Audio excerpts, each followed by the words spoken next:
Et bonjour à tous, bienvenue sur la chaîne de l'Hexamone Crypto. Nous sommes le vendredi 26 janvier 2024, il est 7h50 à l'heure à laquelle je fais cette vidéo. On va faire un point bien sûr sur le Bitcoin et on va regarder quelques cryptos du top 100. On va regarder aussi le calendrier économique. D'ailleurs, on va commencer par ça, mais avant ça, on regarde la cryptomap qui reprend des couleurs. On a des performances du côté du CHZ, du côté du Lido, du côté du PIT aussi, et un petit coup d'œil sur le OKB. Mais bon, on va commencer par regarder, comme je vous l'ai dit, le calendrier économique parce qu'aujourd'hui à 14h30, il va y avoir deux gros indices qui vont tomber. Le PCE Core mensuel et annuel. Donc à surveiller, c'est vrai que ça peut faire bouger les cours des marchés financiers, donc à surveiller quand même de très très près. Allez, sans plus attendre, nous, on va regarder ce qui se passe sur notre Bitcoin en vue jour. Bien sûr, je rappelle à tout le monde que tout ce que je vais dire dans cette vidéo n'est en aucun cas des conseils financiers. Alors même, non, attendez, avant de parler du Bitcoin du jour, on va faire un petit coup d'œil sur justement le total 3, c'est-à-dire le total des altcoins avec le Bitcoin, enfin des crypto-monnaies avec le Bitcoin et l'Ethereum exclus. Et en fait, là, on voit qu'on a une très belle figure en cours de formation. Vous le voyez ici, on avait une cassure de range par le haut qui avait eu lieu ici. On est en train de former actuellement le pullback de cette cassure. Et derrière, on a ici un très joli premier bottom, deuxième bottom. Ce qui serait bien, c'est de chuter encore un tout petit peu du côté du total pour revenir chercher ici, là, la zone des 407,05. Et effectivement, si on arrive à faire ça, ça formerait le pullback d'un magnifique double bottom pour pourquoi pas remonter et lancer une belle alt season. Mais même si on ne fait pas ça, là ici, si déjà on arrive à pullback sur le haut du range, qui je le rappelle était aussi en plus de ça un joli rounding bottom. Regardez ici, on avait le bottom, puis derrière la cassure par le haut, pouf. Donc là, c'est pareil. De toute façon, quoi qu'il arrive, ce haut du range ou le haut du rounding bottom, c'est une belle zone de pullback, les 440,73. Donc effectivement, là, peut-être qu'on pourrait avoir dans les prochaines semaines, parce que là je suis en vue semaine, une belle alt season du fait qu'on ait ce rebond ici sur le haut du range qui pourrait entamer, pourquoi pas, un pullback. De toute façon, on verra ça dans les prochaines semaines, on n'y est pas encore, ne crions pas victoire, mais c'est vrai que c'est quand même propre sur le papier. Bref, nous, on regarde notre Bitcoin, donc directement en vue jour. Eh bien, on voit que là, pour l'instant, on continue d'évoluer dans ce canal descendant. Canal descendant, tant qu'on est dans ce canal, vous l'avez compris, on reste baissier, même si ici on voit du vert et on a l'impression qu'on remonte. En réalité, c'est juste une illusion d'optique. On remonte, oui, mais on va chuter si on se fait rejeter par le haut du canal, la même façon qu'on s'était fait rejeter ici. Donc attention à ça. Là, on s'approche doucement mais sûrement du haut du canal qui va se trouver aujourd'hui ici au 40 468, mais je rappelle qu'on a toujours cette fucking résistance des 40 055 que pour le moment on n'arrive pas à percer. Ça fait déjà un jour, 2 jours, 3 jours, 4 jours qu'on n'y arrive pas. On espère vraiment qu'on va la péter parce que si on n'y arrive pas, malheureusement, qu'est-ce que ça signifie? Ça signifie qu'on pourrait avoir exactement vraiment le même scénario qui avait été ici. On a retesté la résistance une fois, 2 fois, 3 fois, 4 fois. La quatrième fois était la dernière. Boum, rejet par la résistance, on crache. Donc là, attention à ce que ce ne soit pas un rejet. Si on se fait rejeter par les 40 055, attention, ce serait peut-être pour aller chercher le bas du canal qui se trouve quant à lui aujourd'hui au 38 061. Donc attention à ça tout de même. Bon, on a quand même un support qui pour l'instant a l'air de résister. Ça tient bon, les 39 490, vous le voyez ici. Pour l'instant, ça tient, ça a tenu encore hier. Est-ce qu'on va le breaker? Bah, pour l'instant, on ne peut pas savoir, on n'a pas de boule de cristal. Mais en tout cas, on est dans cette configuration où on est vraiment entre deux niveaux clés.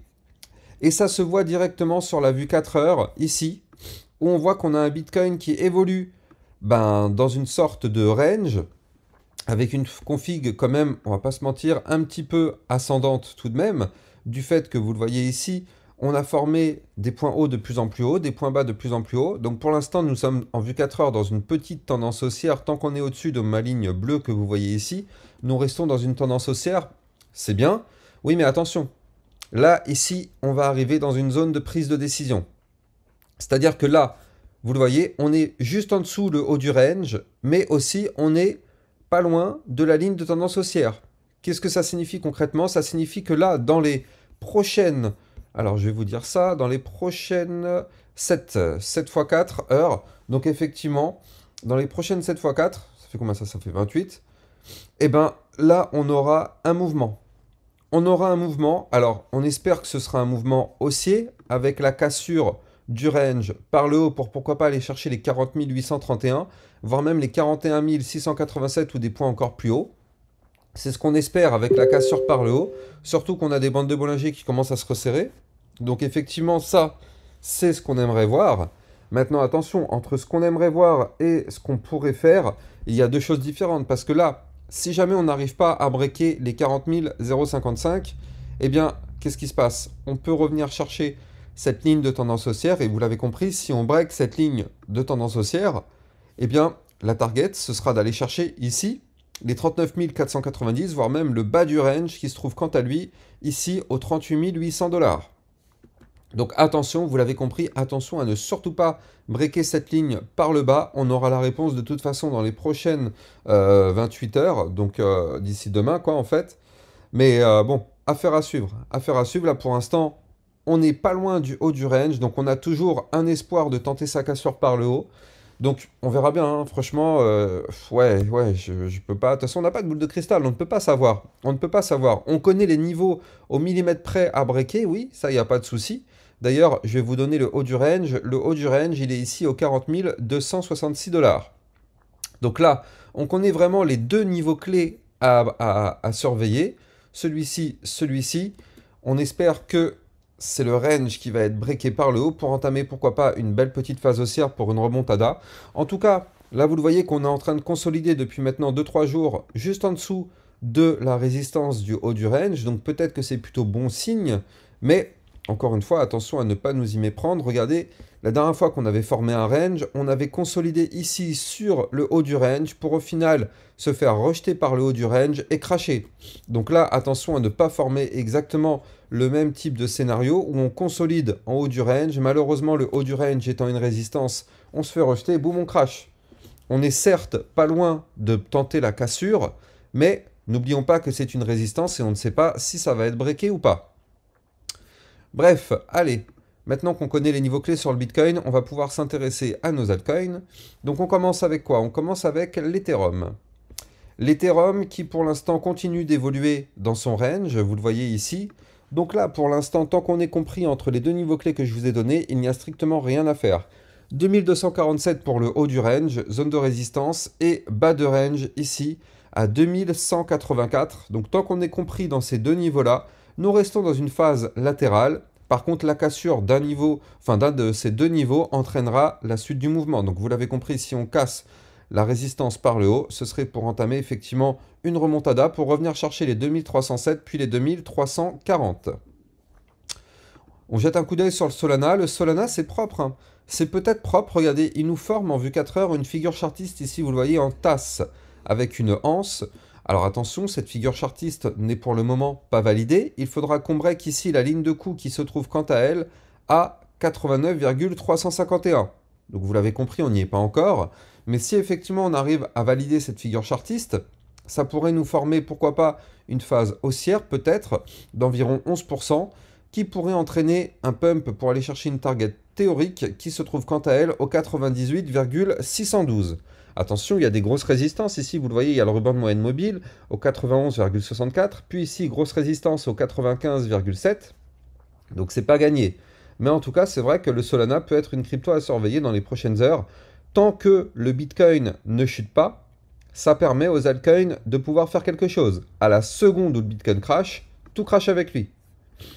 Chainlink, malheureusement, qui a breaké son range par le bas, vous le voyez, il tente sa réintégration. C'est quand même un peu tristouné hein, ce qu'il nous fait là pour le moment.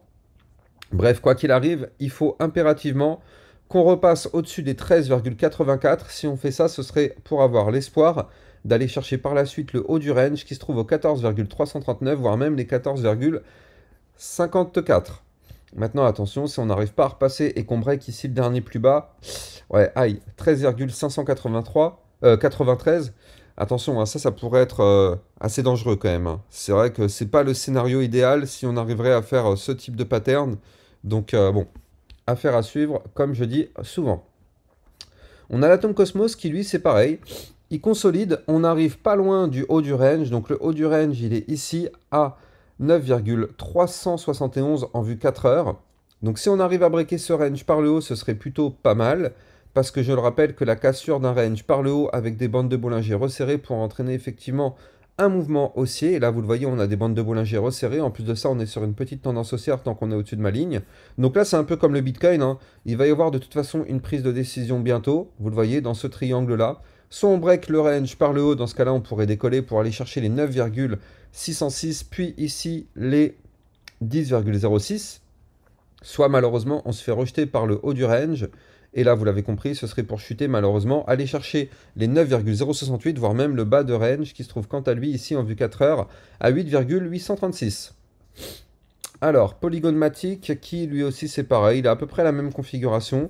En consolidation ici, vous le voyez parfaitement, tac, on consolide dans un range, tac, on est en train peut-être oui, bah on a aussi une phase haussière, hein, bien sûr, bah c'est à peu près les mêmes choses. De toute façon, tout suit le Bitcoin encore une fois, donc quand le Bitcoin fait un pattern, la plupart du temps, ce pattern se retrouve sur les altcoins. Bref, là, Polygon Matic, il faut qu'on break les 0,7401 pour l'instant, donc on n'y est pas encore, mais ça pourrait être aussi, pourquoi pas, une crypto à surveiller de très très près si effectivement elle arrive à breaker son niveau clé. Donc bah là, c'est pareil, hein, pour l'instant, on patiente, on est sous résistance, mais on verra bien. Et on termine vite fait sur le TAO, mais avant de vous en parler, je rappelle que dans la description de mes vidéos, vous allez trouver mon lien de parrainage Binance qui vous permet de trader toutes ces crypto-monnaies-là, et en plus de ça, bénéficier d'un bonus qui peut aller jusqu'à 50 $ lors de votre inscription, et d'un bonus bien sûr de 10% à vie sur vos frais de trading avec mon lien de parrainage. Vous allez trouver ça en description de vidéo. Donc là, le TAO qui nous a fait quand même une belle clôture jour hier et avant-hier. Ici, vous le voyez, on a réussi à breaker les 300,32, grosse résistance. Malheureusement, on se fait rejeter ici par la résistance des 340 $. Donc vous l'avez compris, si on veut continuer le pump, on n'a pas le choix. Il faut breaker cette résistance des 340 $ qui nous a rejeté. On verra bien. Mais tant qu'on est sous cette résistance, malheureusement, c'est pas la peine d'espérer le moindre pump, on n'en aura pas. Et potentiellement, c'est peut-être même pour revenir chercher une zone de support qui se trouve quant à elle au 316,21. Tant qu'on est au-dessus de ce support des 316,21, d'ailleurs je vais le dessiner, eh bien en réalité, tout va bien, hein. Tant qu'on est au-dessus du support, bah, au pire des cas, si on chute, on va chercher le support. Par contre, si ce support vient à lâcher, bien sûr, c'est pour prolonger la chute, donc 300 $, voire même les 287 $ si les supports ne tiennent pas. Bref, n'oubliez pas de liker, commenter, partager au maximum. Quant à moi, j'ai plus qu'à vous souhaiter une excellente journée. Je vous dis peut-être à ce midi pour une prochaine vidéo. Ciao, ciao!